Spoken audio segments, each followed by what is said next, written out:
Comment et quand tu as embrassé la religion musulmane? Oh, j'ai embrassé la religion musulmane. Je pense que quand j'étais en sélection, quand on était en 2015, après la CAN, après la CAN, après la CAN, j'ai commencé à m'intéresser à la religion musulmane parce que c'est une religion qu'il faut connaître déjà. Tu vois, faut pas être influencé par qui que ce soit. Il faut te faire ton propre avis à toi. Il faut surtout aller chercher les questions à tes réponses, tu vois.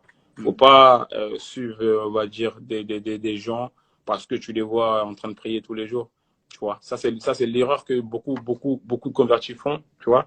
C'est de suivre, on va dire, des amis, de suivre on va dire, je sais pas, un troupeau d'amis ou une bande d'amis, tu vois que dans ce quatre amis-là, il n'y a que toi qui est d'une autre religion. Donc, non, non, il faut aller chercher, euh, euh, euh, il faut connaître la religion musulmane, il faut aller en profondeur pour voir vraiment qu'est-ce qu'elle dit, qu'est-ce qui peut t'apporter, on va dire, qu'est-ce qui te ressemble le mieux, tu vois. Beaucoup de choses, on va dire, que tu prendras pour toi qui seront positifs pour ta vie, là, tu pourras choisir.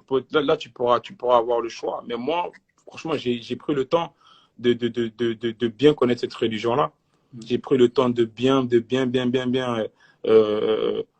savoir vraiment où je mets les pieds. Aujourd'hui, je suis un homme heureux parce que j'ai vraiment, dans ma tête, j'ai vraiment pris le choix, pendant le temps. Et franchement, je suis épanoui parce que je suis calme. Machallah, depuis ça, je suis calme, tu vois. Mashallah, Je suis mashallah. devenu un mec, je suis devenu un mec super calme, tu vois.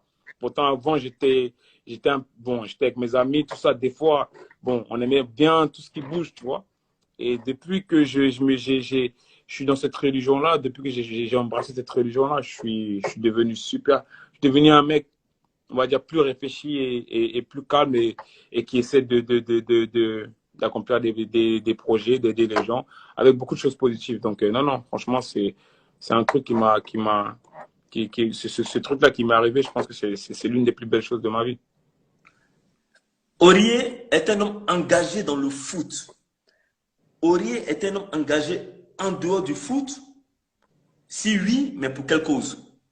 Oh, moi, tu sais, j'aime pas trop parler de ce que je fais, hein. Franchement, je vais te dire aujourd'hui que j'aide les gens, mais voilà, en cachette, tu vois, ça m'est arrivé d'avoir été appelé par des médias pour essayer de mettre ça en avant, mais c'est pas un truc que je mets en avant. C'est pas des choses pour moi on va dire, faites pour être mises en avant. Si tu veux aider quelqu'un, tu l'aides. T'as pas besoin qu'il y ait une caméra, une télé pour mettre ça sur les réseaux pour que les gens ils t'apprécient, tu vois. Et je pense que souvent, c'est ce que les gens ils font. Il y en a plein qui font ça pour laver leur image, pour essayer que tout le monde dise, ouais, eux là, c'est des mecs magnifiques, ils embrassent, ils vont vers les gens. Mais non, t'inquiète pas, moi, j'ai pas besoin de ça, tu vois. Je te dis la vérité. J'aide les gens, on est une association bon, j'aide un peu Isma Diomandé, dans son Ouais. association. On essaie de faire le bien, tout simplement. Après, le reste, tout ce qui est autour, bah, je suis pas, on va dire, pour la médiatisation de ce que nous donnons et de ce que nous faisons. Mais je ne veux pas que ça soit divulgué à gauche, à droite, tu vois. Mais je mettrai l'association dans ma story après le live pour que vous allez, on va dire, checker et puis vous allez essayer d'aider nos jeunes frères, simplement. Ok.